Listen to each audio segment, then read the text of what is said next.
7개월 만에 성사된 오늘 청와대 오제 회동에서 박 대통령과 여야 대표가 어떤 결과를 내놓을지 주목이 되고 있습니다. 황장수 미래경영연구소장, 허성우 국가디자인연구소 이사장, 박용진 전 새정치민주연합 대변인, 유용화 정치평론가 이렇게 네 분 모셨습니다. 어서 오십시오. 안녕하세요. 말씀대로 지금 시각이 4시 50분, 40분 넘었으니까 이제 오자 회동이 한 40여 분간 진행이 되고 있는데요. 사실 어렵게 성사된 만큼 어떤 합의문까지는 아니더라도 모종의 성과가 있지 않겠느냐라는 전망, 또 하나는 빈손 회동이 될 것 아니냐라는 전망이 굉장히 엇갈리는 것 같습니다. 황 소장님, 어떤 기대로 어떻게 전망하고 계십니까? 대통령 보고 하도 소통을 안 한다라고 해서 하니까 대통령이 이 미국 방문하고 난 이후에 그 결과를 갖다가 설명을 한다라는 그런 어떤 명분으로, 그 명분이죠. 그래서 지금 현안이 되고 있는 노동 문제나 4대 개혁 문제, 또 예산안 처리, 또 지금 현재 여야 간에 대치해 있는 교과서 문제도 어떤 형태로든 논의가 되지 않겠습니까? 예. 이제 이런 부분들을 갖다가 논의하는 어떤 자리를 만드는데, 이제 중요한 것은 언제부터인가 이런 어떤 영수회담격인 회동이 그야말로 그 회동 자체의 어떤 성과를 얻는 부분보다는 그 회동에서 이 나간 야당의 대표가 국민을 상대로 얼마나 강직한 자신의 의지를 보였는가. 또 예를 들어서 그 회동을 이렇게 설명하는 자리에서 각자 해석을 하면서 이 같은 회동을 하고도 이 설명은 두 가지로 나가는 이런 부분들이 있지 않습니까? 그래서 오늘도 이 모두 말을 모두 발언을 소개하느냐, 언론에 공개하느냐 안 하느냐, 또 더 나아가서 대변인을 배석시키느냐 안 시키느냐로 굉장히 논란이 있었던 걸로 아는데요. 결국은 이 회동이라는 것은 각자가 서로 간에 준비해간 부분을 가지고 이 민생에 관련되는 문제, 경제 활성화에 관한 문제, 이런 어떤 또 4대 계획에 관한 문제, 이런 예산안 처리에 관한 문제, 이런 부분들을 적절하게 서로가 양보하면서 조정해내는 게 핵심이라고 보는데요. 예산안 처리라든지 한중 FTA 이런 문제, 그리고 또 노동 계획에 관한 문제에서는 일정한 합의나 접근이 나올 수도 있다고는 봅니다만은, 야권이 지금 예고한 것은 이 교과서 국정화 문제에 대해서 오늘 강하게 밀겠다. 야권이 전체를 겹치시키면서 그 전선을 구축해가는 입장에서는 저는 오늘 이 한중 FTA나 예산안 문제 이런 데서 상식적인 합의가 나올 수는 있겠지만은, 나머지 지금 여야의 본질적인 어떤 문제들, 그러니까 이 4대 개혁과 관련되는 노동 문제, 그리고 국정교과서 문제에는 큰 합의가 나올 것 같지는 않다, 이렇게 봅니다. 박 대변인, 사실 여러 말씀을 해주셨는데 특정 부분에 있어서는 정치 이벤트로 좀 변질되는 것 아니냐라는 우려를 해주셨어요. 어떻게 보십니까? 대통령이 아마 취임하고 나서요, 야당 지도부하고 좀 만나시는 게 한 3번째? 전체로는 6번입니다. 이게 지나가듯 하신 거 말고요. 청와대에서 만나가는 게 3번째인가 그런데, 오바마 대통령하고 4번, 시진핑 국가주석하고도 한 4번, 5번 이렇게 만나신 걸로 알아요. 너무 하시는 거 아니에요? 약간. 그러니까 대통령께서 야당 대표가 이렇게 얘기를 하면 여당 대표도 잘 안 만나시는데 무슨 야당 대표는 챙기시겠냐 하실 수는 있습니다만, 적어도 이제 이것이 어떤 말씀하신 대로 국민들을 보기에 보기 좋은 성과를 좀 내려고 그러면 사전에 정무적인 작업들을 다 하잖아요. 언제 만날까 이 정도가 아니라 어떤 의안을 가지고 어떻게 만나서 어떤 그러니까 적어도 합의문의 기초 정도를 만들어내야 보기 좋은 결론들이 나죠. 그게 아니라면 사실은 대통령께서 공개적으로 만나자고 제안하실 필요 없이 아주 비밀리에 이렇게 만나서 서로 허심탄회한 얘기를 나누시면 돼요. 특별한 합의를 추구하는 게 아니라 서로 오해가 없었는지 확인하는 그런 정도의 자리. 그런데 이제 그런 만남은 또 싫어하시는 스타일이셔서 공개적으로 만나는데, 공개적으로 만나면 국민들이 다 쳐다보고 있는데 여야가 서로 질그릇 깨지는 소리를 냈다. 청와대와 야당 대표가 서로 아무런 합의도 못한 채 헤어졌다. 오늘 이종걸 원내대표가 나쁜 합의하기보다는 좋은 결렬을 택하겠다라고 하는 이런 자세로 들어가야 되는 이런 만남이 과연 좋을까라는 생각이 있습니다. 예전에 아마 국가정보원의 대선 개입과 관련해서 논란이 한참 있었을 때요, 야당 대표인 김한길 대표가 시청 앞에서 노숙농성하고 이랬었지 않습니까? 그때 대통령이 해외 순방 마치고 돌아와서 해외 순방을 성과를 설명하는 그런 계기로 만남을 한 적이 있습니다. 근데 그때도 사전에 날짜만 서로 잡았지 아무런 서로 의제에 대한 얘기도 조율도 없었어요. 딱 한 가지, 청와대 그 당시 박준호 정무수석이 야당 대표 쪽에 알려온 의정과 관련된 내용은 양복은 좀 입어주셨으면 좋겠다. 노숙자 차림으로 오시지 말라. 수염은 좀 깎으실 수 없냐. 이런 얘기가 들어온 정도였었는데, 이번에도 크게 다르진 않아요. 전화를 해보니까 일단 3자 회동을 주장하다 5자 회동을 그냥 수용하는 방식으로 회담 형식으로 수용했는데 대변인 배석도 안 된다. 그리고 모두 발언 공개도 할 수 없다. 이런 방식으로 가니까 야당에서 이걸 해야 되나 말아야 되나 오늘 오전 11시까지 계속 고민하다가 국민들 보기에 형식 때문에 깨졌다고 그러면 네. 참 그건 야당한테도 민망한 일이라 가서 할 말은 다 하겠다로 어떤 대국적인 선택을 좀 했거든요. 그런데 뭐 어떻게 될지 모르겠습니다. 대변인을 하셨으니까 여쭤보는데 예. 대변인이 배석하고 안 하고의 차이가 어떤 겁니까?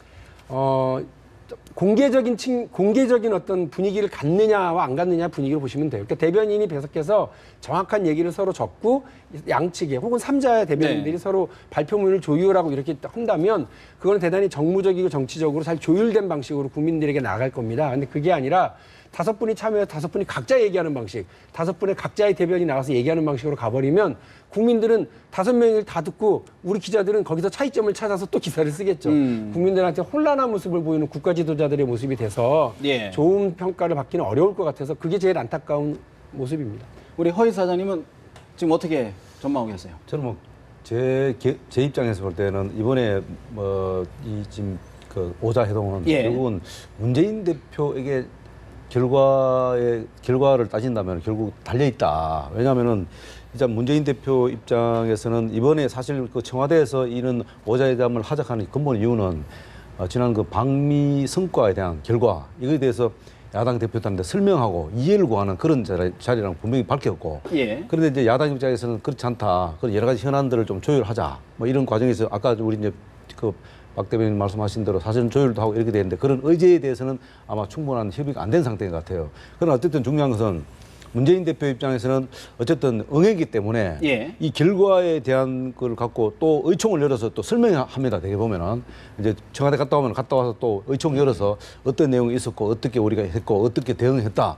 대통령께서는 어떤 말씀하셨고 이런 걸 의총에서 설명해야 되는데 아무것도 그냥 갖고 오지 않고 의총 열어서 그냥 갔다 온 결과만 이야기하면은 그럼 차마 먹고 그 당시 뭐 했나 이렇게 할 수 있단 말입니다. 예. 그러다 보니까 문재인 대표 입장에서는 뭔가 지금 하나를 건져와야 되는데 그 건져올 게 그냥 결국 이제 국정교과서 부분인데 그 부분을 아마 그 상당히 그 강도 높게 예. 대통령을 압박하지 않겠나. 그러다 보면 결국은 본질이 훼손돼 버리고 결국은 이 오자 회동의 결과는 따로 브리핑이 될 가능성이 높다. 그럼 청와대는 청와대에서 필요한 브리핑을 할 얘기하고. 거고 또 야당은 야당이 야당대로. 필요한 브리핑을 할 것이다. 이렇게 되면은 결국은 남는 게 아무것도 없다. 그래서 비공개냐 공개냐 이게 굉장히 중요합니다. 왜냐하면은 이 문재인 대표 입장에서 볼 때는 지금 이제 강성 모드로 가고 당내 여러 가지 지금 뭐 현안들에 대해서 문재인 대표가 지금 굉장히 지금 화살을 많이 바꿨지 않습니까?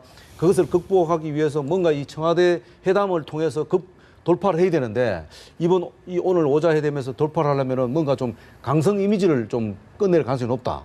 그리고 또 원내 대표도 함께 때문에 원내 대표도 마찬가지다. 원내 대표도 뭔가를 대표 못지않게 강성 발언을 할 가능성이 높기 때문에 그렇게 하다 보면은 청와대에서 본래 하고자 했던 한미 동맹 관계라든가 또 한미 정상회담에 관련된 여러 가지 현안들을 좀 설명하고 네, 이해를 네. 구하고 또 더 중요한 것은 지금 이제 그 FTA 비준도 문제 있고 네네. 또 4대 계획도 있고 또 제일 중요한 것은 예산안 문제입니다. 이 예산안을 어쨌든 협조를 받아야 됩니다. 그런 것들을 협조를 하려고 하다 보면 거기에 시간이 국정교과서의 시간이 할애되다 보면은 결국은 합의점 찾기 굉장히 어렵다. 그렇기 때문에 저는 오히려 이 부분은 문재인 대표가 어떻게 이 방향을 설정하느냐에 따라서 이번 회담 결과가 나오지 않겠나 그렇게 보고 있습니다. 오히려 문제를 문재인 대표가 풀어야 된다는 말씀하셨는데 어떻게 보십니까? 문재인 대표가 풀 카드가 뭐가 있겠습니까? 청와대 들어가는데 권력은 대통령이 갖고 있고 또 이번에 국정교과서 문제도 대통령이 끄집어내는 얘기지 뭐 문재인 대표가 국정교과서 논란을 일으킨 것도 아닌 거고요.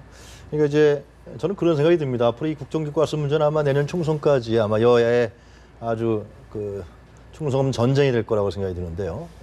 굉장히 깊은 대치 국면을 가겠죠. 왜냐하면 이것은 타협점이 없지 않습니까? 국정을 하느냐 안 하느냐 둘 중에 하나거든요. 결국은. 그럼 내년 총선에서 과연 국민들이 국정을 하겠다라고 하는 여당이 옳은 것인지 아니면 국정교과서를 반대하고 있는 야당이 옳은 것인지 투표로서 정치적 판단을 내려줄 때 저는 어느 정도 결과가 나올 거라고 생각해요. 박 대통령도 그걸 알겠죠. 그러니까 이제 국정교과서라는 주사위는 던져줬고요. 싸움은 지금 시작됐고 어떻게 될지 알 수 없는 상황이고 여론은 뭐 예상보다는 좀 별로 안 좋은 것 같고 그런 상황에서 이제 가을 정기국회 때 예산안을 통과시켜야 되니까 네. 국회의 나름대로 협조를 받아야 하지 않겠습니까? 그러니까 글쎄 결과가 청와대 회동 결과가 어떻게 내용이 나올지 모르겠습니다만은 일단은 또 정치적인 액션이라고 좀 봅니다. 그러니까 아무래도 가을에 아마 상당한 대치 국면이 들어갈 텐데 일단은 대통령 입장에서 봤을 때는 야당과 충분히 합의하려고 난 노력을 했다. 이러한 어떤 그 정치적 액션을 이번에 표시하는 거 아니냐라는 생각이 듭니다. 뭐 얻을 건 별로 서로 간에 없을 것 같고요.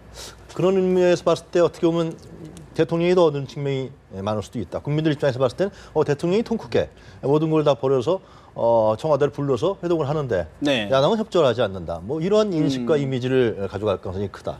그런 측면에서 봤을 때 네. 과연 야당은 이번 청와대 회동에서 무엇을 얻어낼지 이번에 좀 덜컥 넘어 받아버린 거 아니냐. 뭐 그런 생각도 좀 들어요. 저는. 그러면 지금 역으로 좀 한번 질문을 좀 드려보겠습니다. 사실 지금 대통령이나 여당 또 야당 모두 이 회담이 결렬됐을 때에 어느 정도 부담이 다 있는 거 아니겠습니까? 모였는데 또 어느 대화를 해보자고 모였는데 아무런 성과 없이 입장 차이만 했다. 그러면 부담이 될 텐데 역으로 한번 질문 드려볼게요. 여당이나 대통령 입장에서 그럼 회담에서 어떤 성과를 내기 위해서 버려야 될 카드, 뭐를 좀 양보를 하고 대신 뭐를 얻어야 된다고 보십니까? 대통령이나 여당 입장에서는. 지금 뭐 그 한중 FTA는 뭐 야당이 별로 반대하지 않을 거라고 봅니다. 비준에 대해서요. 그리고 이제 4대 개혁 문제에 있어서 뭐 노동 관련 분야가 지금 진행이 되고 있지 않습니까? 예. 이 부분에 대해서 뭐 금융개혁도 뭐 이야기가 조금 될 수도 있을 것 같은데요. 이 부분에 대해서는 지금 이 정치인들이 사실상 어느 수준에서 일단 덮고 가자라는 부분에 대해서 합의가 좀 돼 있을 거라고 봅니다. 그렇기 때문에 그 부분에서는 적절하게 합의를 갖다가 이렇게 이야기할 수도 있을 것 같아요. 왜 애매한 건 다 빼버리고 유보해놓고 예. 서로 합의되는 것만 발표하면 되니까요. 그럼 뭐 국민들은 뭐 합의가 된 줄 생각할 거 아닙니까? 네. 그럼 그거는 그렇게 할 수 있고 예산안은 아주 상식적으로 이야기할 수 있겠죠. 예를 들어서 뭐 시한 내에 처리하고 경제 활성화 법안들도 처리하기로 이 합의를 했다. 원칙적으로 시한 내에 이렇게 처리하면 그건 뭐 서로 간에 또 욕을 안 먹을 수 있는 부분입니다. 다만 이제 지금 야당의 입장으로서는 어쨌든 이 내부에 지금 공천을 앞두고 또 뭐 혁신위원회를 둘러싸고 또 뭐 탈당이나 신당 창당을 둘러싸고 굉장한 내분이 벌어져 있는데 이 상황에서 국정교과서 문제를 가지고 지금 시국회의를 열어서 천전백 심상정 그리고 또 탈당한 인사들까지 다 넣고 장외에 제야들까지 다 넣으려고 하는 거 아닙니까? 이렇게 계획하고 있는 입장에서는 야당은 뭔가를 문재인 대표는 아마 장외에 있는 분들한테 또 당내에 있는 강경파들한테 확실히 보여줘야지. 오늘 박근혜 대통령을 만나서 뭐 합의만 해주고 왔다 그러면 아마 돌아가면 앉을 자리가 없을지도 몰라요. 그렇기 때문에 문재인 대표가 모두 발언을 통해서 안 네. 그러면 대변인을 데려가서 서로 간에 이야기는 똑같이 해놓고 해석을 다르게 하는 방법을 통해서 뭔가 강경한 입장을 이야기하려고 했는데 네. 그것이 안 됐으니까 오늘 어떻게 보면 합의 내용이 생각보다 잘 안 되고 그러니까 제가 질문 드린 거는 결렬 사항으로 갈 가능성도 뭐를 있다고 대통령이나 여당 근데 이렇게 입장에서는 생각할 수 있죠. 이게 이제 보면 국회에서 해야 할 일이 있습니다. 그거는 뭐냐면 민생 법안 처리하는 부분에 대해서는 여야가 그거는 이의를 제기할 수가 없습니다. 그 부분에 대해서는 우선 여야가 일단 우선 처리하기로 합의한다는 수준의 정도의 아마 합의는 도달할 가능성이 예. 없습니다. 다만 이제 정치쟁점화되는 부분, 그건 뭐냐면 국정교과서 네. 이 부분, 이 부분에 대해서는 별도로 뭐 합의보다는 서로 공방만 하다가 끝날 가능성이 높다. 또 하나는 뭐냐면 아까 얘기한 대로 원래 청와대에서 그 이야기했던 한미 정상회담 성과에 대한 결과 거기에 대해서는 아마 뭐 야당도 거기에 대해서는 뭐 반대하거나 거기에 대한 이의를 달 확률 없을 것이다. 다만 오히려 잘했다라고 할 가능성이 높다. 그 부분에 대해서는. 그러나 아까 얘기했습니다만은 이게 이제 정치 쟁점화 부분하고 국회에서 처리할 부분들은 일정 부분 분리될 가능성이 높다. 그렇게 되면은 일단 민생 법안과 관련돼서는 아마 야당도 협조해주기로 했다. 협조하기로 했다 정도까지의 네. 수준에 좀 약간 어떻게 보면 낮은 단계의 합의사항이 네. 이루어질 수 있고 다만 이제 정치 역사 쟁점마다 교과서. 역사 교과서의 부분은 앞으로 이게 장외로 나갈 야당의 가능성이 높기 때문에 이 부분은 의견 대립을 할 수밖에 없고 이거는 의견을 좁힐 수 있는 상황이 아니다. 그래서 각자의 의견만 주고받고 주장하고 끝날 가능성이 높다. 그렇게 보는 거죠. 별로 양보할 게 현재로서는 없어 보인다라는 취지의 말씀이신데 역으로 질문드리겠습니다. 그러면 문재인 대표나 야당 입장에서 뭔가를 좀 양보를 하고 들어갈 수 있는 뭐 좀 게 있을까요? 어떻게 보십니까? 그러니까 야당이 뭘 좀 양보해야 된다라고 하는 얘기는 사실은 오늘도 모임 형식은 다 양보한 거예요. 말씀 다시 드리자면 저렇게 삼자회동이라고 하는 형식이 사실은 없었어요. 그러니까 이전에 뭐 여당 대표, 야당 대표를 같이 해서 만나는 대통령의 형식, 그거 되게 형식적인 거고요. 실제로 뭔가를 풀고 싶으면 피를 쥐고 있는 야당 대표를 청와대로 불러서 수기하고 협의하고 협조를 구하는 거거든요. 근데 그 처음으로 이 삼자회동이라는 형식이 만들어진 게 언제냐면 제가 대변인일 때예요. 그러니까 대통령 선거 끝나고 나서 북한이 3차 핵실험을 했습니다. 그래서 긴급하게 그 당시 문희상 비대위원장이 야당은 그때 대선 지고 이제 폭삭 주저앉아 있었으니까 비대위원회를 만들었거든요. 문희상 비대위원장이 북에 이런 안보 위기가 왔으니까 대통령 당선인과의 만남을 요청을 했어요. 근데 그때 대통령 당선인 박근혜 당선인이 뭐라고 그랬냐면 함께 만납시다. 그래서 황우려 당시 이제 여당 대표와 같이 보기로 얘기를 했는데 이런 형식이 없었는데 이거 어떻게 하다가 받아들였습니다. 받아들이는 건 뭐냐면 안보 앞에 여야가 따로 없다라고 하는 게 문희상 비대위원장의 확고한 생각이었어요. 그리고 본인은 이제 임시 대표니까 만나겠다 이렇게 한 건데 그 뒤로 그 다음에 이제 아까 말씀드렸던 김한길 대표 때도 또 그 황우려 대표를 같이 해서 앉는 방식으로 이렇게 왔거든요. 근데 박근혜 대통령이 야당 대표를 하실 때는 꼭 혼자 당연히 대변인은 배석하고 이렇게 했거든요. 그러니까 형식에서 다 양보하고 이렇게 왔는데 오늘 제가 아까 말씀드린 것처럼 사전에 의제 조율이 전혀 없었다고 하는 얘기는 뭐냐면 대통령은 오늘 그냥 그 자리의 형식만 생각하신 것 같아요. 그래서 뭔가 합의를 해서 국민들에게 좀 이렇게 좋은 어떤 합의점을 내놓고자 하는 그런 노력보다는 오늘 이렇게 만났어요. 나는 민생 챙기려고 그랬는데 야당이 자꾸 국정교과서 가지고 뭐라고 그래가지고 되게 힘들었어요. 라는 정도의 모습을 보이려고 그러는 게 아닐까 하는 생각이거든요. 그럼에도 불구하고 저는 이제 야당 대표 두 분에게 지금 부탁을 드리는 건 뭐냐면 국민들은 대통령도 믿고 여당도 믿습니다만 또 많은 국민들이 야당을 믿고 있어요. 그래서 야당이 여기서 오버하면 집니다. 그러니까 이미 여당은 여당과 정부가 두 번 오버했거든요. 한 번은 우리 아이들이 김일성이 주체 사상을 배우고 있다고 하는 허무맹랑한 말씀을 길거리에 내걸었다가 한 번 오버했고 또 이번에 유관순 교과서 배우지 않고 있다고 하는 허무맹랑한 거짓말을 해서 또 오버를 했어요. 그러니까 야당이 여기서 아베 교과서 막 이러면서 너무 이념적으로 몰고 가지 말고 대통령이 경제 문제 신경 쓰지 않고 민생 문제 신경 쓰지 않고 뭐 하시는 거냐고. 이 국정 교과서 이게 우리 국정과제 최1순위냐 이렇게 물어보시면서 이런 국가과제에 대해서 관심 없고 이런 이념 문제를 자꾸 내세워서 여당하고 야당을 이렇게 대립하게 만드는 대통령에 대해서 멋있게 얘기하시고 우리는 우리대로 야당은 야당대로의 경제 발전 프로젝트라든지 민생 문제 해결에 대한 계획을 딱 내놓는 운동장을 넓게 쓰는 그런 야당 지도부의 모습을 오늘 이 자리에서 보이는 것이 가장 중요한 문제 같아요. 어떻게 보십니까? 어젠가 리얼미터 여론조사가 나왔지 않았습니까? 그래서 이제 찬성과 반대 부분이 좀 바뀐 것 같은데요. 국정교과서 반대하고 찬성이 약 10여 % 정도 이렇게 난 걸로 언론 보도에서 제가 봤는데요. 저는 이런 생각이 듭니다. 이번에 오늘 청와대 회동이라든가 여러 가지 일련의 과정을 보면서 저는 박 대통령이 뭐 자신의 신념이라고 얘기는 합니다만은 굉장히 이 문제에 대해서 오랫동안 준비해온 것 같다. 그런 느낌을 지울 수가 없습니다. 그것은 특히 예비비 44억 원을 그 국무회의에서 전격적으로 통과시키지 않았습니까? 그러니까 야당은 좀 어떻게 보면 방심하고 있었죠. 왜냐하면 국회로 오면은 상임위에서 국정교과서 예산을 통과시키지 않으면 된단 말이죠. 그런데 알아보니까 예비비 44억, 그것도 44억 굉장히 큰 돈인데 그 내역도 좀 공개하고 있지 않아요. 그래서 이미 철두철미하게 이 국정교과서의 추진 작업을 이 프로젝트를 어떻게 할 것인가를 상당히 여권의 고위 팀에서 기획하고 추진해 나간 것이 아니냐. 그리고 실제로 이 문제에 관련해서 예를 들면은 문제가 되는 반대되는 사람은 좌편향 그리고 중북 이것을 몰아라. 이런 부분들 여권에 공유시킨 것이 아니냐라는 생각이 들고요. 그래서 하나하나 여론전도 가세하고 있는 것 같고요. 보수층, 그러니까 그 전국의 역사학자들이 대부분 다 반대한다. 중도건, 보수건, 예를 들면 뭐 진보건. 그러니까 최근에 와서는 또 여권의 보수지향적인 정치인들, 보수 성향이 있는 사람들 또 내세워서 아니다. 그런 부분들이 상당히 일련으로 계획된 것이 아니냐라는 생각이 들어요. 그래서 이런 부분에 대한 정치적 공과라든가 어떤 계산법이라든가 아마 그런 것도 있었을 거라고 생각이 드는데요.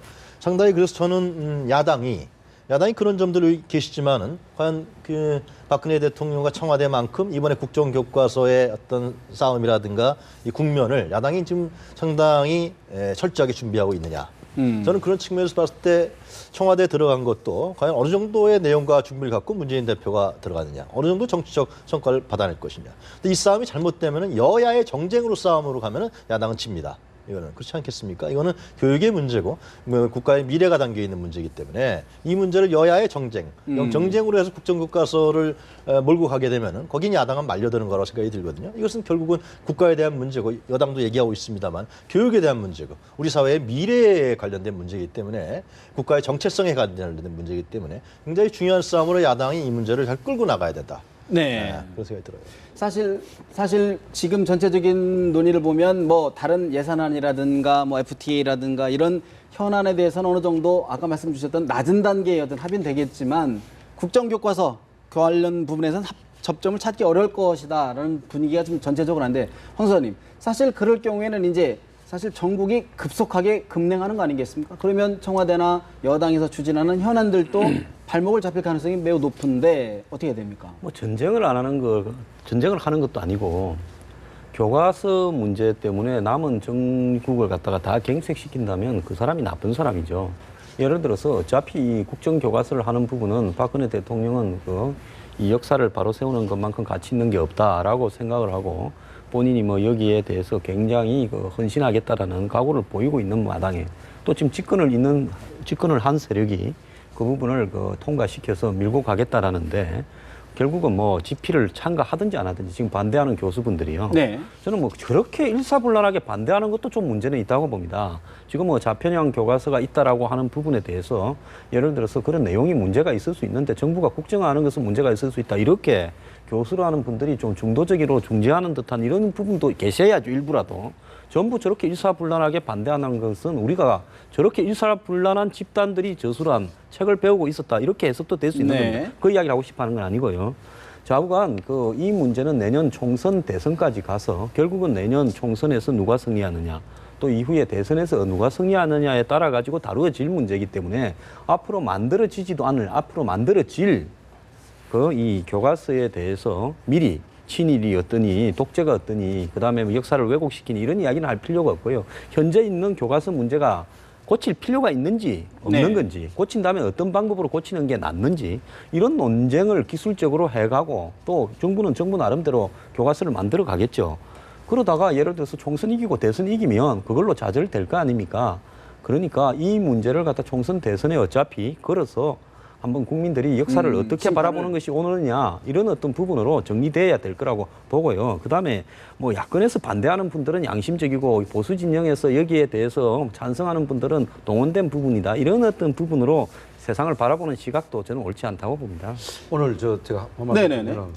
오늘 지금 모자 회담 중에 핵심은 아마 두 가지가 똑같은 얘기 뭐 비슷한 얘기입니다만은 지난 3월 17일 날 3자 회동 때 회동 끝나고 나서 그때 이제 박근혜 대통령, 김무성 대표, 그다음 문재인 대표 3자 회동을 할 때 문재인 대표가 나와서 뜬금없이 이 경제적인 문제가 총체적 위기라고 딱 이야기를 하고 이게 굉장히 논란이 돼버렸습니다.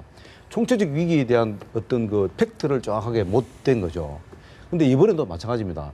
대개 보면 이제 뭐 영수회담을 한다든가 뭐 5자 회담, 3자 회담 하게 되면은 기본적으로 대통령이 듣는 입장입니다. 아까 말한 대로 대통령께서 원래 하고자 했던 방미 성과에 대해서 네. 설명하고 끝나고 나면은 주로 이제 야당 대표들이 하고 싶은 얘기들을 쭉 적어가서 일방적으로 얘기를 합니다. 근데 오늘은 좀 다를 거다. 왜냐하면은 지금 문재인 대표가 지금 국정교과서 문제를 갖고 아마 굉장히 강한 톤으로 얘기를 할 겁니다. 그러면 제가 볼 때는 대통령도 물러서지 않을 거다, 오늘은.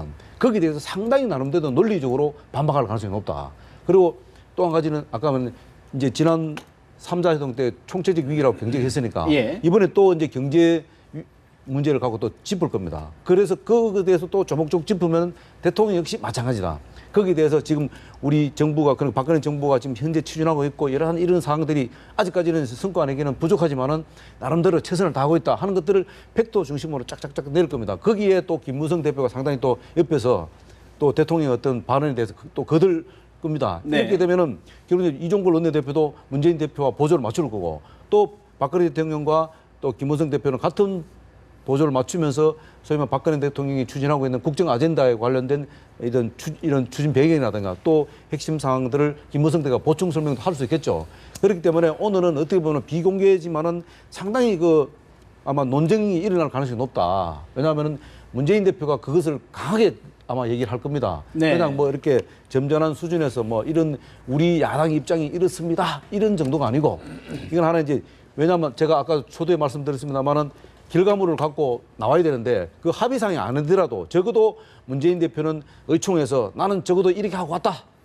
대통령께 이렇게 주장하고 왔다. 뭔가를 그런 걸 내놔야 되기 때문에 네. 아마 강하게 나올 거고 또 청와대도 마찬가지지만은 박근혜 대통령도 한 발 조금 물러서지 않고 이 점에 대해서는 아마 네. 굉장히 서로가 그런 논쟁이 벌어질 측면을 겁니다. 우려해서 아마 예. 청와대가 모두 발언을 공개하지 않기로 방침을 정한 것 아닌가. 그러니까 이제 그게 더 문제인 거예요. 그러니까 그렇게 되면 아까 말씀드린 것처럼 각자 얘기를 할 거예요. 각자 얘기를 하면 국민들은 더 혼란스러워질 거고 서로 유리한 얘기만 하게 되니까 진실이 뭔지를 기자들이 뒤를 캐서 얘기하다가 더 많은 여야 간의 갈등만 증폭하겠죠.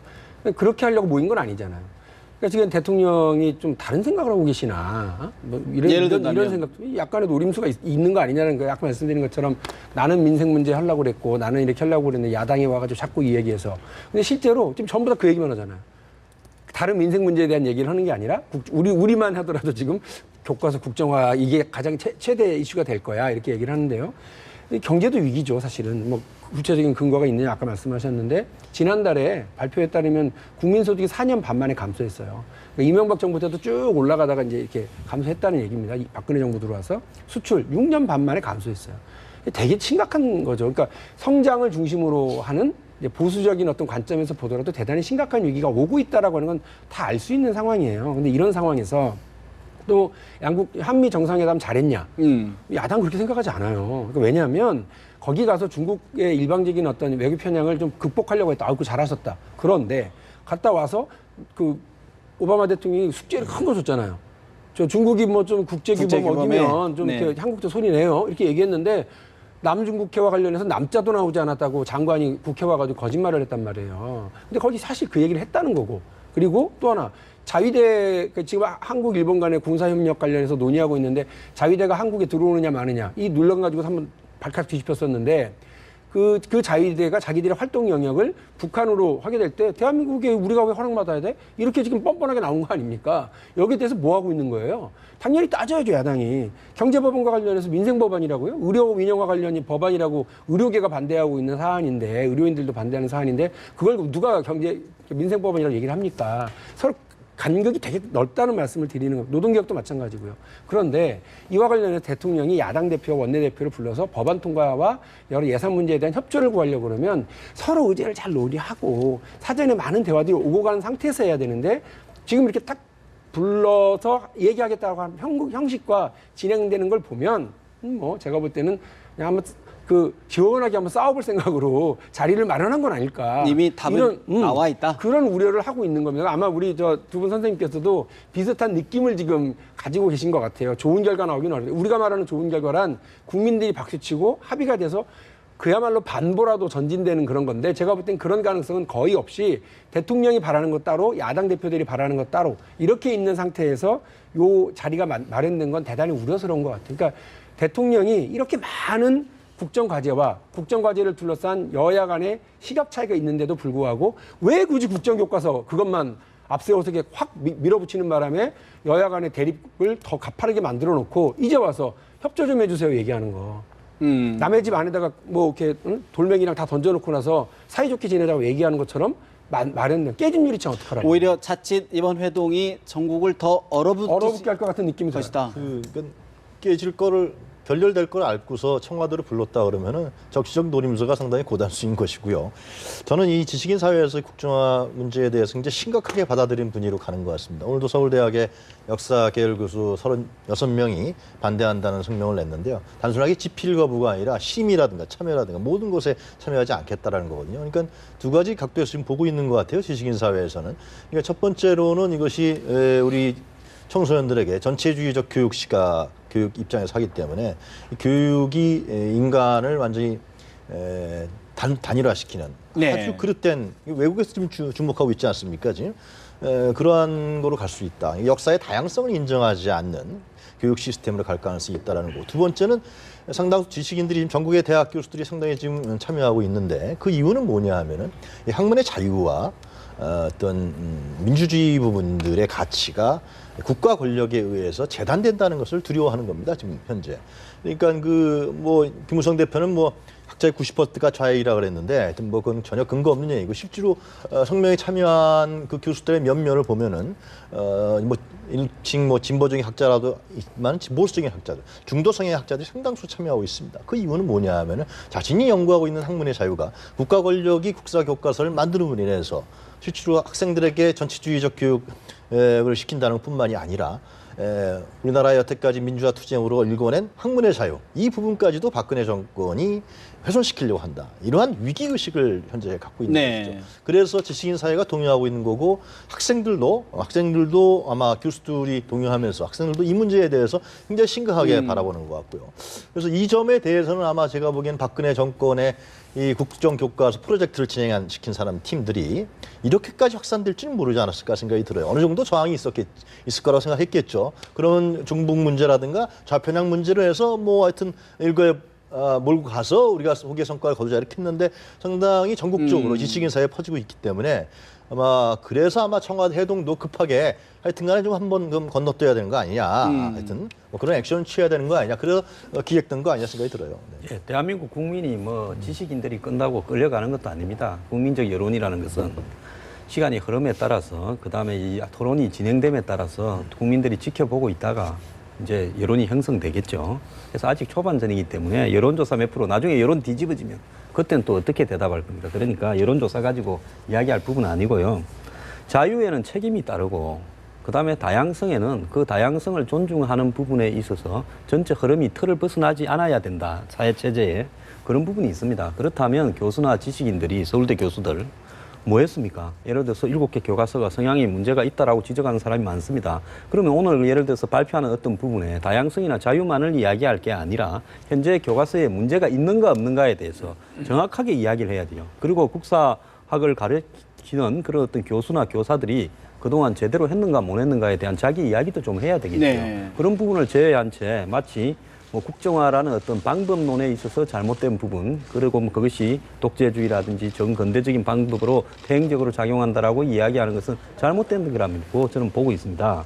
그래서 이렇게 제가 봤을 때 아무리 국사 교과서가 잘못됐다 하더라도 한 10명쯤 찬성하면 서울대 교수 중에 한 명은 그래도 나는 그건 아닌 것 같고 국정화는 반대하지만 현재 교과서 내용도 문제가 있으니까 어떻게 고치는지 이야기를 해야 된다. 이렇게 상식적으로 이야기하는 사람이 있는 것이 지성인 사회고 지식인 사회고 합리적인 사회인데요.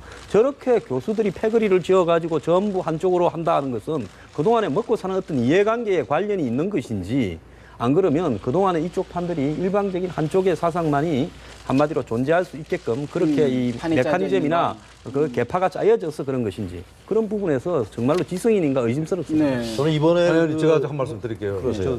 나는 아까 유영하 평론가에서 지식인들 사이에서 급속하게 이 지금 국정화 교과서에 반대 여론이 확산된다 이런 말씀 하시는데 지식인들 사회라는 게 한계가 어떻게인지 저는 그건 좀 잘 모르겠고요. 또 제가 말씀드린 게 2002년도에 그 김대중 정부 때 조건부로 검정 교과서를 받아들였습니다. 그때 이제 시작이 된 겁니다. 일정 부분은. 그리고 2007년도에 노무현 정부 때 일단 국정 교과서 다양성을 이유로 일단은 국정 교과서 7종 8종이 만들어졌습니다. 그때 뭐라고 했냐면은 이 다양성으로 인해서 앞으로는 이 교단에서 이념적 편향이 아마 없어질 거라 이렇게 해서 만들어진 겁니다. 네. 근데 2007년 이후에 지금 우리 교단에는 이념 논쟁이 끊임없이 일어나고 왔습니다. 그거는 뭔가 해소가 되지 않았다. 오히려 더 가중이 됐다. 그럼 거기에 대해서 왜 그러면은 이 다양성을 이유로 해서 이 검정 교과서를 만들었는데 왜 그러면 교단에서 학교 현장에서는 교육 현장에서는 이런 일이 벌어졌는지를 거기에 대해서 집필한 사람들, 그 당시에 참여했던 사람들은 거기에 대해서 해명을 해줘야 됩니다. 우선 첫째, 그게 전혀 없습니다. 그리고 지금 아까 이야기하신 대로 정부에서 주도한 정부 국정교과서면 다 나쁘고 검정교과서는 다 좋다. 이건 아니거든요. 왜? 옛날에 이런 말 있지 않습니까? 떡시루는 부어봐야 납득이 잘 되는지 안 되는지 알 수 있다 그렇지 않습니까? 그렇습니까? 아직 국정화가 나오지도 않았습니다. 그렇다면은 정부가 주도한다고 해서 그것이 마치 다 잘못됐다고 과거 독재 시대처럼 이렇게 얘기해서는 안 된다는 거죠. 지금 어디까지 엄연히 민주화돼 있고 민주주의 국가가 돼 있습니다. 그리고 우리가 지금 우리 국민들의 수준이 그냥 바보가 아닙니다. 상당히 국민들 수준이 우리 정치인들보다 더 높다는 얘기까지 나오지 않습니까? 그렇듯이 네. 내용을 갖고 이야기를 해야지. 무조건 국정교과서를 하겠다 하니까 무조건 반대다. 그건 잘못됐다는 거죠. 그렇다면은 아니라 여러 차례 이건 얘기한 지금 것 같은데요. 또 이야기지만은 또 원점으로 돌아왔네. 아니 원점이 아니고요. 결국은 그겁니다. 아까 뭐 잠깐 얘기했습니다만은 결국은 이 국정화 교과서를 찬성하면은 이 독재를 추종하는 사람들이고 친일 독재고. 예, 친일 독재고 만약에 이것을 반대하면은 마치 민주적이고 이런 식으로 이분법적으로 가서는 안 된다는 거죠. 그래서 사실이 그랬죠. 그래서 사실이라는 사실이 그렇다 국정교과서가 나왔습니까? 역사에서 아니에요. 잠깐만요. 국정교과서가 죄송합니다. 나왔습니까? 아니 제가 안 잠깐 나왔지 얘기 않습니까? 드릴게요. 아직은요. 우리나라 국정교과서는 아직 안 나왔죠. 우려되는 상황을 갖고 미리 지리짐작해서 예. 네네. 반대하는 것은 바람직하지 않다. 이거 왜 그러냐면 이렇게 보는 거죠. 국정교과서를 채택했던 국가가 뭐 우리나라는 이제 1972년도 3년도에 박정희 유신 정권 이후에 그다음 전두환 정권 이후에 국정교과서를 채택했었고요. 다른 나라의 사례에서 봤듯이 뭐 바로 위에 있는 북한도 현재 이 3대 세습을 갖고 있는 전체주의적 독재 국가인 북한에서도 국정교과서를 채택하고 있고요. 그리고 일본 같은 경우도 그 이전에 검인정 왜 그러세요? 아니, 그게 제 사실 틀렸어요. 왜 웃으세요? 아니 이제 북한 얘기를 하시니까 사실이잖아요. 예, 그리고 북한에서 국정해서 이렇게 나는 이해가 잘 안 사실이에요. 갑니다. 사실이에요. 거기는 김일성을 우상화해서 그걸 국가서화 시켜서 자라는 어린애들에 가르쳐요. 김일성, 김정일, 아니 그게 김정은에 우리 대해서. 들어보세요. 그게 우리 예. 지금 박근혜 정부가 하는 국정교과서 잠깐 얘기 들어보시라니까요. 그리고 비교가 잘못됐다는 거죠. 국정교과서가 제도가 같다고요. 왜 문제가 되는지를 지금 역사적으로 제가 설명하고 있잖아요. 그다음에 일본에서도 검인정 교과서를 하고 있다가 일본의 파시즘이 들어서면서 국정화시켰어요. 나치도 마찬가지. 나치즘도 예를 들면 자기네들이 권력을 잡았을 때 네. 국정화시켰어요. 그건 왜 그러냐면요. 국정교과서가 왜 문제가 되냐. 물론 좋은 의도로 나라를 바로잡자. 그렇게 했겠죠. 그 사람들이야. 그러나 그 사람의 국가 권력, 최고 권력자의 의도가 그 교과서에 들어가고 그 사람의 의도대로 역사를 해석하게 된다는 거예요. 그렇지 않습니까? 지금 다양성을 얘기하셨는데 역사 해석에는 다 다릅니다. 뭐 서울대 교수가 역사를 다룰 수 있고요. 그리고 고대 교수가 다룰 수도 있고 여기 계신 분 다 저도 다룰 수 있어요. 예를 들면 뭐 이성계가 조선시대를 세운 이성계가 구테토를 한 것이냐 아니면 당시 고려 말에 문제가 있었으니까 공부를 한 역사 문제 것이냐 이야기 그런 좀 게 있단 말이죠. 여기 들어보세요. 그렇기 때문에 네. 문제는 두 가지 포인트예요. 하나는 국정화한다는 거에 문제가 있다는 거예요. 예? 문제는 교과서가 여러 개 있으면 그 여러 개 속에서 문제가 있으면 비판을 하고 황소영님 말씀대로 비판을 하고 다른 교과서를 제시해서 현장에서 채택하게 하고 거기서 현장 교사들이 만들면 되게 교육을 시키게 하는 것이지 그걸 핑계 네, 삼아서 네. 국정화시킨다는 문제. 또 하나 중요한 사실은 뭐냐면 저는 요즘 굉장히 느끼는 건데 우리 사회가 자기한테 반대하는 사람들은 이 집권층에 있는 정치인들이 무조건 좌파예요. 예? 자기한테 이 권력에 반대하는 사람은 다 좌익이고 좌편향이고, 예? 이런 사회가 세상에 어디 있습니까? 우리 사회가 어떻게 끌고 가려고 그런 얘기를 하는지 네. 저는 뭐 역사학제 90%가 좌익이라는데 그 근거 한번 대보라고 하세요. 네, 사실 뭐 우리가 지금 역사 교과서의 뭐 정당성 이 논의를 하자 보면 뭐 여기서 결론을 낼 수도 없을 테고요. 제가 답답한 게 네. 그거예요. 그러니까 뭐냐면 저는 아까 잠깐 말씀드린 대통령이 어쩌시려고 그러나 하는 생각이에요. 그러니까 이게 지금 김무성 대표나 여당이 원했던 대립인가요? 아니면 문재인 대표가 이게 당내 이거 비주류들 때문에 못 살겠어. 그러니까 우리 역사 전쟁합시다. 이렇게 한 게 아니에요. 그렇다고 교육부 장관이나 차관이 하려고 했던 것도 아니에요. 역사학계 전체에 합의해서 된 것도 아니에요. 대통령이 지시해서 청와대가 억지로 밀고 이렇게 여기까지 온 것도 확실한 사실입니다. 그러니까 대통령의 의중이 뭘까가 제일 궁금해요. 대통령이 되게 허무한 일에 매달리고 계시다는 게 제 생각입니다. 제가 4학년짜리, 2학년짜리 초등학교 아이들을 키우고 있는데 아이들이 읽고 있는 교과서 말고 다른 책들을 참 많이 봐요. 그러니까 그 백과사전 비슷하게 인물전 뭐 이런 게 되게 많거든요. 아이들 책이. 네. 거기 보면 제가 볼 때는 우파에서 볼 때는 기겁을 할 만한 일들이 많죠. 근데 교과서 바꾼다고 해서 그 책들을 다 대한민국의 모든 책들을 분석행위하실 거예요? 그게 안 되거든요. 그러니까 교과서가 엉뚱한 걸 가르치는 만일에 그러니까 야당에서 우려하는 독재 교과서가 나왔다. 친일 교과서가 나왔다. 그래서 박정희 전 대통령에 대해서는 만주군관학교 하고 뭐 이런 친일 행위 그리고 쿠데타 행위 독재 행위, 인권 유린 행위 이런 거 하나도 기술하지 않고 산업화에 이것만 하면 아이들이 가지고 있는 그 많은 자료와 책들을 없앨 거예요. 다 본단 말이죠. 그러니까 오히려 교과서의 질이 떨어지고 아이들이 교과서에 대한 의존도 더 떨어질 거라고 교과서 오히려 외에 우스워질 거라고요. 교과서 외에 참고할 자료들이 너무 워낙 많아요. 많다. 그런데 아니, 왜 근데 대통령 저도 한 말씀 잠깐만요. 잠시만요. 제 순서니까. 근데 대통령이 왜 이렇게 매달리나 이 허무한 일에라고 하는 생각이 자꾸 들어요. 아까 제가 쭉 읊었죠. 한미 정상회담 이후에 나타나는 외교적인 이런 과제들도 엄청나고요. 우리 국내 경제 문제도 엄청나게 많고 청년 일자리 책임지겠다고 하셨잖아요. 네. 근데 지금 그 본인 월급 좀 떼낸 거 말고 뭐 얼마나 청년 일자리 만드셨어요. 그러니까 이 문제와 관련해서 대통령이 앞장서서 해결해야 될 과제가 이렇게 많은데 네. 이 허무한 일에 매달리고 이 허무한 일에 매달리려고 여당 다그치고 야당 발끈하게 만들어서 네. 아무 협조도 안 되게 만드는 상황을 왜 만들까? 현안의 최고 네. 우선순위가 대통령도 안 돼 아니다. 보여요. 국경 교과서 아니다. 예. 근데 작년에 세월호가 가라앉았는데요. 세월호가 가라앉았더라도 나라는 굴러가야 되는데 6개월간 민생을 스톱시킨 것이 야당 아닙니까? 그죠? 그 다음에 이 중요한 게 무슨 있어요. 민생을 대통령이 스톱시켰어요? 역사 교과서를 바로 세워야 된다라고 이야기를 제 말도 좀 들었어요. 남 이야기할 때 말하면 들으라고 하면서 또 제가 이야기할 때는 또 그렇게 어떤 막 민생인지는 이야기합니까? 구체적으로 얘기를 해주시면 좋겠어요. 아니 근데 다 듣고 이야기하세요. 또 나한테 같이 반박을 나중에 묻어서 하시고. 가세요. 네네네. 한번 예, 들어보시죠. 반박을 예. 나중에 하세요. 예, 예. 들어보시겠습니다. 그러면 이제 대통령이 예를 들어서 역사 교과서 문제만 매달립니까? 대통령이 경제 이야기하고 뭐 다른 미국 예를 들어서 한중 FTA 이야기하고 예산 이야기하고 법 통과 이야기 안 합니까? 그러니까 역사 교과서 문제는 역사 교과서 문제만 야당이 예를 들어서 부딪히면 되는 겁니다. 반대한다 그러고요. 역사 문제 교과서를 갖다가 바탕으로 삼아서 민생이든 법안이든 남은 모든 부분을 다 보이콧하겠다고 세월호 때처럼 넣으면요. 그건 야당이 아마 여론에서 뒤집어지는 것을 자초하는 걸 거고요. 그다음에 아까 역사 이야기하셨는데 그리스, 터키, 아이슬란드, 싱가포르, 대만 이런 나라들이 다 국정으로 교과서를 합니다. 자, 그리스 서양 문화의 원류인데요. 그리스 역사가 굉장히 고달팠죠.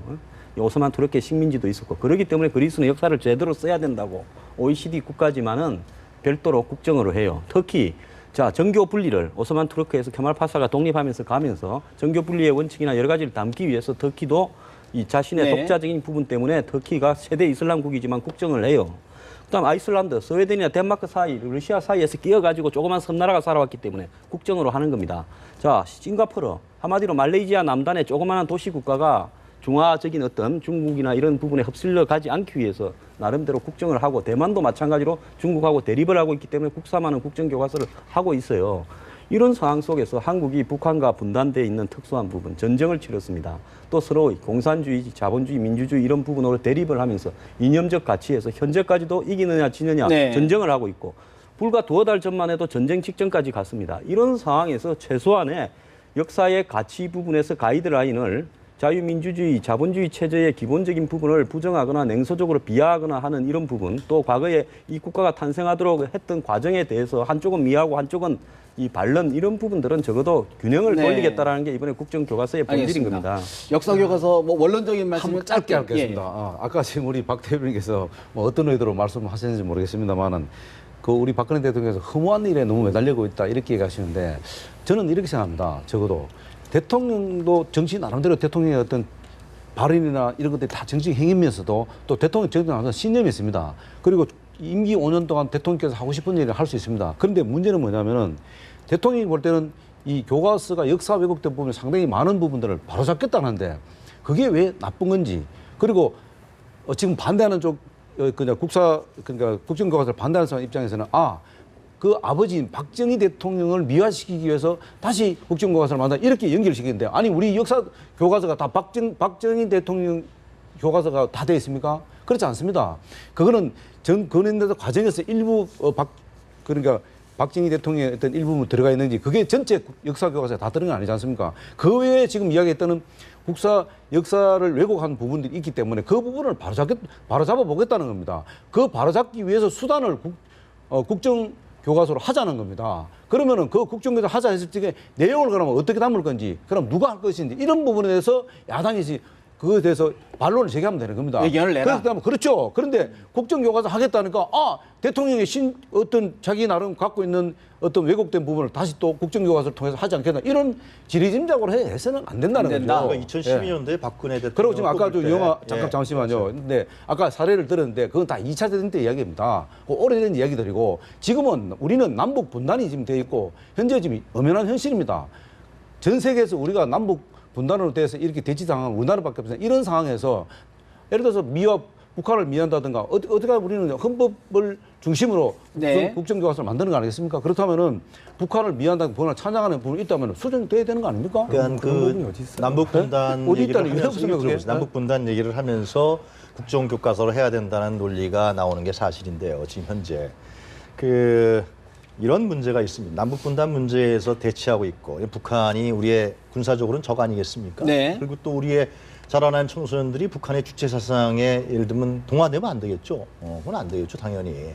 그래서 검민정 체계가 강화되어 있는 것이고 그런 특수한 상황이 있기 때문에 검민정 체계가 있는 문제에 대해서 역사 교육학자들이 받아들이는 것이고 역사 집필하는 사람이 다 받아들인 거고 또 거기서 많이 걸러왔어요. 예. 또 걸르고 있고요. 그렇기 때문에 그러면서 역사 교육의 다양성을 인정하면서 특수한 상황 부분에 대해서는 국가 권력이 개입한 거 아니겠습니까? 그렇게 해서 역사 교육을 이끌어 왔단 말이죠. 그리고 박근혜 대통령을 우리가 2012년도에 뽑았을 때 역사 왜곡 바로잡으라고 뽑았습니까?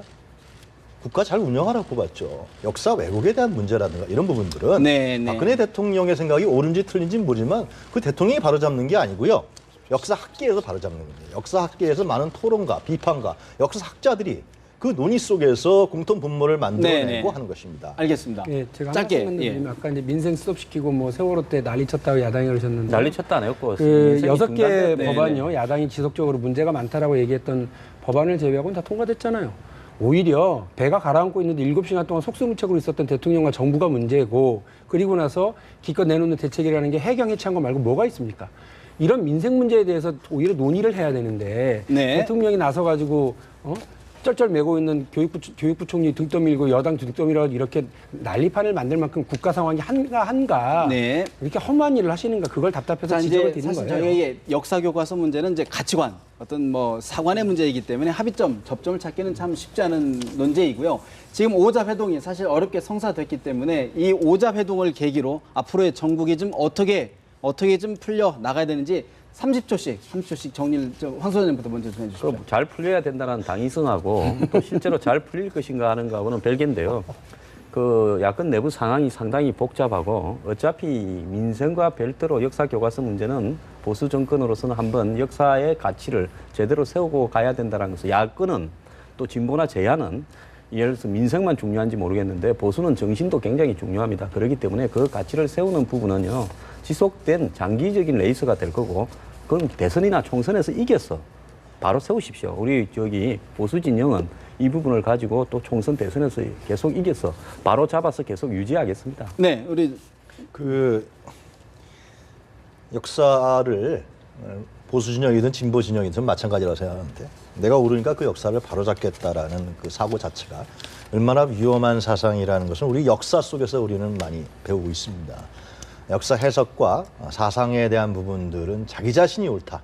내가 절대 권력이라고 생각하는 그런 사람들이 권력화되면은 그 나라의 역사는 불행해지고 국민들이 아주 불행해집니다. 그렇기 때문에 수많은 그런 과정을 통해서 민주주의가 정립이 됐고요. 사상의 다양성과 유엔에서도 역사의 다양성을 인정하는 것이거든요. 그래서 그러한 오류에 사상적 오류에 이미 검증돼 있는 사상적 오류에 빨리 빠져나오시는 것이 네. 국민의 이익을 위해서 좋겠다라는 생각이 듭니다. 이 사장님. 국정교과서 부분을 갖고 너무 지나치게 정치 쟁점화하는 것은 좀 바람직하지 않다. 지금 뭐 다 아시겠지만 어쨌든 지금 뭐 국민들은 지금 경제가 어렵다고 아우성치는 건 사실이지 않습니까? 그렇다면은 민생 현안에 대해서 그 부분만큼은 정말로 여야가 머리를 맞대야 된다. 그러고 나서 너무 지나치게 20대 총선을 생각해서 이 국정교과서 문제를 너무 이 정치 쟁점화 시켜서 이 전국을 혼란스럽게 하는 것은 결국은 우리 경제에도 굉장히 네. 그 바람직하지 않다. 그렇기 때문에 이 부분은 여야가 좀 민생 부분은 좀 합의할 거는 좀 협의해주고 또 서로 밀어줄 거는 밀어주는 그런 방식이 필요하지 않겠나. 그래서 여야가 상생할 수 있는 정치, 더 센 정치를 할 수 있는 방법을 찾아야 된다. 이렇게 보는 거죠. 전 뭐 오늘 아까 말씀드렸습니다만 대통령이 너무 안쓰럽다. 허무한 일에 너무 맹랑하게 매달리고 계신다 이런 생각이 좀 들고요. 어제 교육부가 이제 얼마 전부터 동영상 광고하잖아요. 거기 보면 유관순 열사에 대한 얘기가 없다 그러는데 다 거짓말이고요. 교육부가 검정해서 수정해서 다 실려져 있지 않습니까, 이제는. 그런데 교육부가 자기가 한 검정 제도를 부인하고 국정화로 가자라고 하는 얘기를 하기 위해서 국민들 앞에 거짓말을 하는 이런 상황 억지로 만들어내지 않았으면 좋겠고요. 아까 잠깐 얘기하셨는데 뭐 진보는 먹고 사는 문제만 중요하냐, 예, 그렇습니다. 어떻게 됐든 그 무능한 보수 정부가 들어서서 8년 동안 계속 엉망 만들어 놨으니까요. 저희라도 정신 차려서 먹고 사는 정치, 밥 먹여주는 진보 꼭 해서 하겠습니다. 나머지 뭐 교과서 문제 우리 우리 국민들이 현명하게 잘 판단하고 계시니까요. 알겠습니다. 사실은 오늘 5자 회동, 대통령과 여야 지도부의 5자 회동 어렵사리 성사된 만큼 각자가 바라는 성과는 없을지라도 각자의 마음을 진실하게, 좀 진솔하게 듣는 자리가 됐기를 좀 바라봅니다. 네 분 말씀 여기서 줄이겠습니다. 말씀 고맙습니다.